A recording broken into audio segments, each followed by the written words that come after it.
Thanks so much for joining us for another episode of Elder Law Out Loud, the podcast that aims to bring information to you about estate planning, Medicaid planning, and really just planning long term for your family's legacy. I'm Carla Ray. I'm a business development manager at Family First Firm here with the CEO and founding attorney, Geoff Hoatson. And today I'm really excited about this topic because we are talking about the biggest Medicaid myths. That's right. There's a lot of misconceptions surrounding Medicaid, especially when it comes to long-term care and the aging process. So let's start with some of the Medicaid truths. Sure. There are asset limits. Yes. There are income limits. Talk me through that. Or at least I should say the income limit does. The asset limit has been $2,000 for an individual, $3,000 for a married couple, and that's the way that's been for years.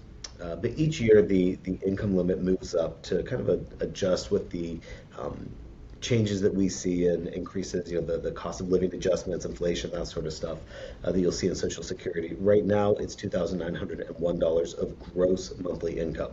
Now, the reason I emphasize gross is they actually factor in things like the Part B premiums that get withheld from the Social Security check. So when people get Medicaid, Medicaid becomes that secondary payer, and they will actually pay the Part B premium. So kind of counterintuitively, when you get on Medicaid, your Social Security check goes up. Okay. And so one of the myths surrounding Medicaid is one, I don't qualify if I make more than Sure. that or have more than that, those assets. That's not always the case because Florida in particular has strategic asset protection. Absolutely. So, the cool thing is every state has options. Just most of them aren't good. You'll lose 40% saving the other 60% in other states. Where here we can save, probably 90+% in most cases, which is obviously a much bigger difference. But the concern that I hear routinely is people say, oh, mom has too much income. She has $3,500 a month. That's more than the 2,901. She's not going to qualify. Mom has 50, 100, $200,000. There's no way we could get her Medicaid. We got to spend it all down first. And those are myths. That is unfortunately very commonly believed, but it's simply untrue. Well, and the fortunate thing is that it is untrue. That we can get people eligible. If we start with the income, a nursing home right now costs maybe $13,000 a month. Yet, which is crazy. It's crazy. It's crazy. I mean, it doesn't matter how much. It's only going to go up. Yeah. Well, I mean, if I remember correctly, and I'll have to look at the statistics again, but back in 2000, the year 2000, the average cost of being in a nursing home for a year was $46,000 for a year. And now here, 25 years later, it is, what is that, pushing about $180 or so thousand dollars a year. I mean, it's truly incredible, and that's in our area. That's more than many people will ever make as an annual income in their life. Absolutely. To be able to save that amount, yeah, to pay for long-term care, it's crazy. Is impossible. Yeah, I mean, you go down to South Florida, it's over $20,000 a month. You could be looking at $250,000 a year for long-term care. It's significant. So the fortunate thing though is 2,901 compared to 13,000, like that math doesn't math, right? Mm-hmm. If you had $3,000 a month in income, that's not going to help. You still can't afford it. So even though there is an income limit, they have given us a way around that income limit, and there's a special type of trust. And I want to be very clear, because I get people all the time coming and say, "Oh, I have a trust." I'm like, "That's great."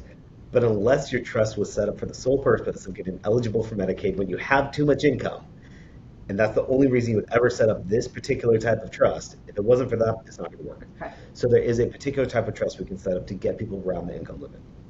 However, that's not an option when we go to the assets, and that's a much longer conversation. Okay. So we deal with a lot here at our firm. We get clients who've moved to Florida from other states. And so they have this misconception about what Medicaid takes first. Yeah. I hear so often when I'm sitting down with potential clients, oh, we don't want to do Medicaid because we don't want them to take mom's house. Yeah. So is that something that happens in other states? Will Medicaid take property, take assets? That's a great question. So they can, but only after the person dies. So that's a really important distinction, is that Medicaid doesn't really take anything while you're alive. they simply say like, so here's a great example. People come in there and say, oh well, if I get Medicaid, aren't they going to take mom's house? And they don't. They don't take anything. They simply say, oh, you have too many assets. Well, we're not going to cover you. Spend them all. And then when you don't have any more assets, well, then we'll cover you. So Medicaid's never really taking anything on the front end. They expect you to just spend it all on the front end. It's when you pass away, every state has different ways of recovery. And and so most states say, hey, if we paid out of pocket for you, and you pass away and you have some stuff that has value, well, we think we should be paid back. And I mean, I think that seems reasonable, right? Sure. I mean, if the state paid for something, and you had money that, or assets that could have been used to pay it, like maybe they should be reimbursed. Um, there's probably a lot of different opinions about that, but ultimately, you can understand the perspective. Sure. So, but every state does that differently, and there are some states that they have what are called expanded recovery rules, where they will look to figure out, actually, I think it'll be easier if I explain it in reverse. So states like Florida and a lot of other states have just basic recovery rules, which means they can go after the probate estate. If there is no probate estate, they do not have any options for recovery. So what would be an example of this? Well, let's say you had a, I'll just make something up, a life insurance policy, and the life insurance policy was set to pay out to your child. That does not go through probate. Medicaid will not be able to come after those life insurance proceeds. However, there are some states that have these expanded recovery rules where then they can go after people who were beneficiaries of like, an insurance policy. And How are people supposed to even know that that would ever be a possibility from uh, state to state? yeah, great question.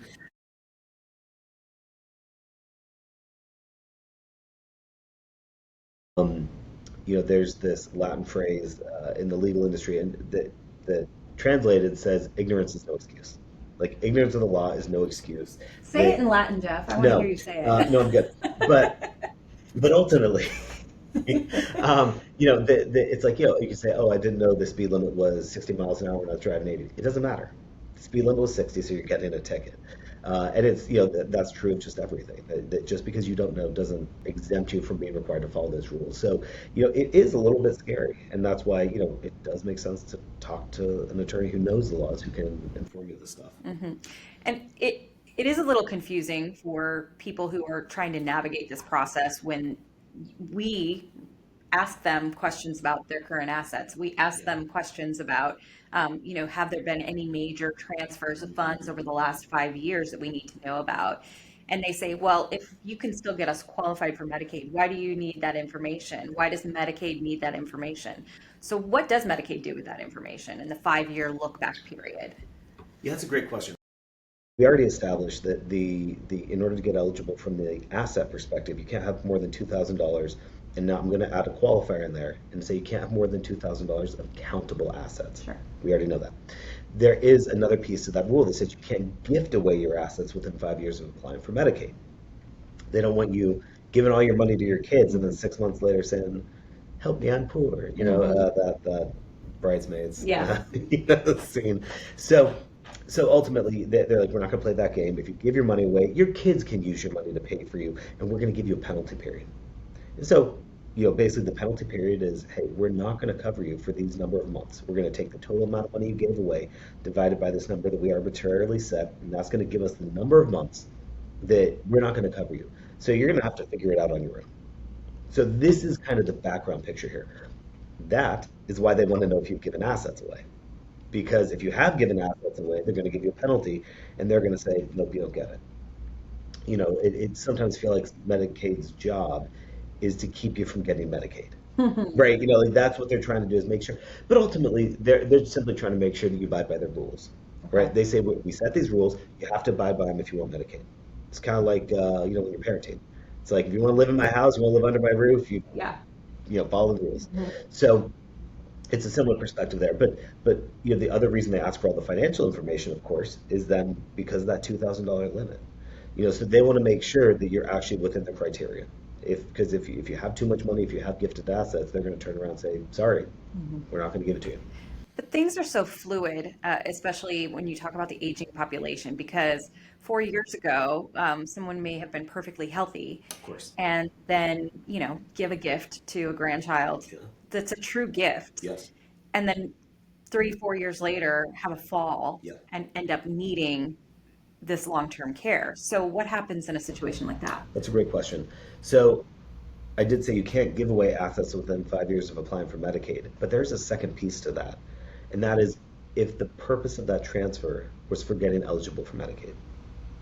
So if you can prove that it was truly a gift. Right. So a real easy way of doing this is showing, hey, it was my grandson's graduation. I had this history of giving all of my grandchildren $5,000 when they graduated college, and I gave them $5,000. Now, in addition, I had an extra $150,000 in my bank account, right? So I was nowhere near getting eligible for Medicaid as a result of this gift. And we can use evidence like that to show that in fact the gift shouldn't cause a penalty because it wasn't done to get eligible for Medicaid. Nobody has a crystal ball. Nobody, the statistics are fascinating. If you get to retirement age, you have a basically 3 out of 4 chance of needing Medicaid before you pass. I'm sorry, needing long-term care. Thank you. Yes, before you pass away. Yet nobody thinks they're ever going to use it or need it.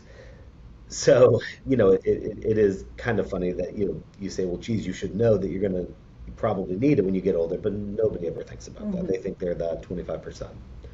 So, I say that to say that, it does make it, I'll say, I don't want to use the word easy, but there is an opportunity to rebut the presumption that these things were done to get eligible for Medicaid, and we can avoid the penalty periods.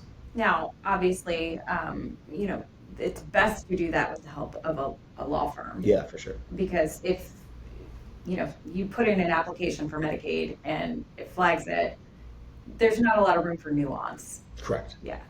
Yeah. And the challenge is that most people just don't know how to explain it in a way that Medicaid understands.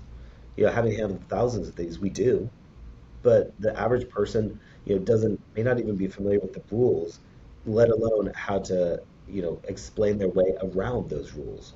And that's really where we come in. Is there a limit to how much somebody can gift? So no, that's also a great question because people come in and they say, "Oh, well, I gifted less than 17,000, whatever the then in that year gift tax exemption amount." So Sure. for those of you who don't know, each year you can gift away a certain amount of money and you don't have to file a gift tax return um, for that amount of money. Okay, so people assume, and there's a whole lot of misconceptions. Now, that's nothing to do with Medicaid, but I could probably do a whole separate podcast just on that issue. But ultimately, people come in and they say, "Hey," we say, "Have there been gifts?" They're like, "Yeah, but it was under the exemption amount, so it's okay." Yeah. That's for the IRS and gift tax return purposes. Two That different is things. not for Medicaid. Yes, yes, very, very different. And Medicaid does not care what the IRS says you can gift away each year. If you've given away, I mean, in theory, if you're applying for Medicaid this month and last month you gave away $2,000, um, they'll give you a penalty period for it. Really? And there's no way to reduce the penalty period? So the penalty period is the the only way that you can reduce the penalty period or get rid of it is by showing that the gift was not done for getting eligible for Medicaid. The closer you get to needing Medicaid, the harder that is to do. If there's been diagnoses, it gets really difficult to do. The other option is to what is called cure the gift. So we actually, let's say I gave you $2,000 yesterday, applied for Medicaid today. They say, nope, not a chance. You could give the $2,000 back to me. Now that has cured the gift, and then we could transfer to protect it in some way that Medicaid does approve. That is not just a write-out gift. So we routinely will have to do that for our clients. Where we'll say, I know that mom gave you 5,000, 10,000, whatever dollars. I need you to get that back to her. And we're going to What be if able they don't to, have it? that does become a problem. Um, yeah, so sometimes there are no ways, but we've even said, because this is the other piece, like, hey, if you could take out a loan or something like that, we can likely get those funds back to you in a way that Medicaid does permit. So you could get that money right back and pay off the loan, borrow from a friend or whatever. It's going to come back to you, but we have to do it the right way because it wasn't done the right way in the first.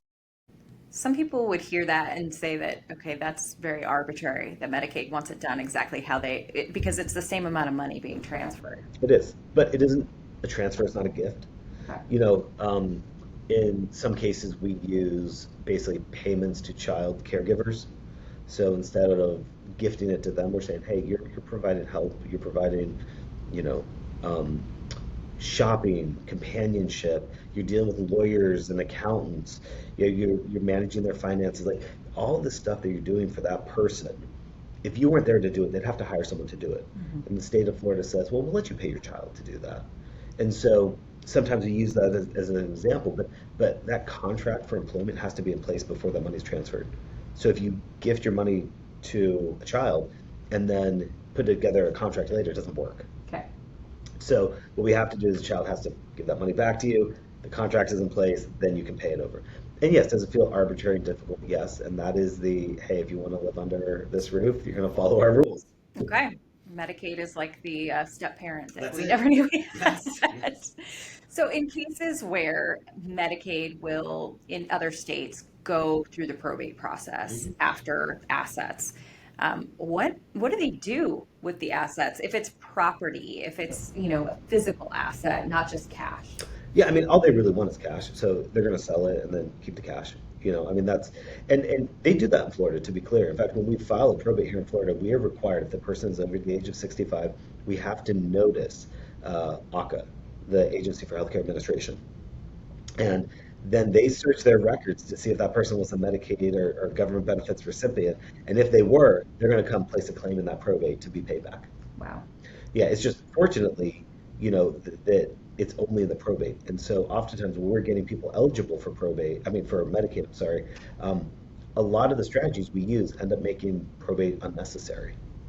So, now you get the Medicaid and there in often cases isn't an opportunity for Medicaid to come back and get paid out of the probate. One caveat to note though, because you live in Florida, well, we live in Florida. I'm Yeah. assuming the listeners in Florida because this is not going to be relevant anywhere else. But because we all are hopefully living in Florida, we have unlimited homestead protection in our probate, which means that even if Medicaid does have a claim against you and your house goes through probate, I'm not going to go into the nuances of or the legal explanation as to why it's transferred through the probate process, but it doesn't go through probate. The ultimate point is even then Medicaid can't take your house. Okay. So when people get worried about Medicaid taking your house, they will never take your house in the state of Florida unless you really screw something up. And you don't have a homestead or it's a second property or something Something like like that. that. Yeah, I mean, you would if most people would stumble their way into being just fine.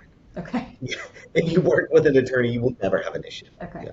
That's good to know. What other misconceptions do you hear? Because I'm meeting with clients first, and a lot of times they're going to take mom's house, and we make too much, or we have transferred too much. So something I hear is actually not tied to Medicaid, but more tied to Medicare, Okay. where they assume that Medicare is going to cover the long-term care Mm. costs. Mom has Medicare and a supplement. What does she need Medicaid for? Like that covers every copays and all that stuff, and great, it does. It just doesn't pay for long-term care. Like, well, she had surgery and she went to the nursing home and they paid, something. It's like, well, yeah, they paid for rehab. Mom went back home after that surgery, after the rehab. She got good enough to go home. That's not an option now. And basically the way Medicare works, there's a way it's supposed to work. I'll focus on the practical way, which is they pay for rehabilitation, which is you're improving, you're getting better. And once you plateau, then Medicare cuts off because they're like, we're not paying this facility because the Medicare costs of rehabilitation are very expensive. For most nursing facilities, they would rather have rehab than long-term care because there's more dollars associated with it. So Medicare doesn't want to keep paying all these expensive rehabilitation fees if that person isn't getting better. It's like we're going to pay for progress, right? Like we're not Mhm. paying to just spin our wheels. So, and there are organizations who've gotten hit with substantial Medicare fraud fines for billing for rehabilitation when that person isn't getting better. So the facilities have some, very disincentive to, well, let me rephrase that and say they have incentive to be honest. Okay. They don't try to be too fraudulent. I mean, do people get greedy now and then? Sure, but for the most part, they're trying to do the right thing by Medicaid's rules. So, um, so that to say, that yeah, if you're there rehabbing, Medicare will pay for the first 20 days, and then from day 21 up to 100, which is the cap on rehab, um, you'll have a copay. If you have a supplement or something, they may cover that Sometimes copay. cover 100%. Yeah, and that's great. If you have TRICARE for life, it's going to cover that copay. Great. Um, some other, like I say, supplements do too. But you know, then if you either need to continue to stay there, or if it's no rehab, you just have to stay there long term, then there is no benefit from Medicare, and truly your only options at that point are paying privately through saving, using a long-term care insurance policy that you bought years ago, or using Medicaid And people get the two confused a lot, all the time. Medicare and Medicaid. Yes. When I was first getting into this, honestly, it took me a bit to get it all sorted out. Yeah, and it's very clear to me now, but this is all I've done for the last I'm 15 glad it's years. clear to you. Yeah, yeah. Yeah, I did have Your a, name's on the sign and yes, everything. fair. I will say I have a friend who is a nursing home administrator, and we had lunch probably 8, 9 years ago. Now, in the nursing home, all they deal with is Medicare and Medicaid. And back then, he had said, that Medicaid, it's as clear as mud. Mm. So for someone who was in it all the time, he still felt like it was unbelievably complicated and convoluted. And it is. I mean, he's not wrong. Now, with what we do here, we're like literally our job is just to sort through this day in and day out. So for us, we know the rules of the game, but the average person, even somebody who is that closely tied to it, is still very confused. Yeah. And it's a huge learning curve, I think, especially for our clients that move here from other states Definitely. who have had a bad experience. They've witnessed a family member go through that clawback that you referenced. Yeah. Um, and that, you know, that's creates like a chilling effect for families, I think, because they get shy to even pursue something Oh, yeah. related to Medicaid because of what they have seen. Yeah, it can be very, I'll use the word nasty in other states. And and it is unfortunate because it clouds people's perceptions as to what it could look like. Yeah. All right. Well, thank you for debunking some of the most common Medicaid myths. If you have questions, you can drop them in the comments. We'll do our best to get back to you. And if you know somebody who could benefit from hearing this information, be sure to share this episode. We thank you so much for watching and listening.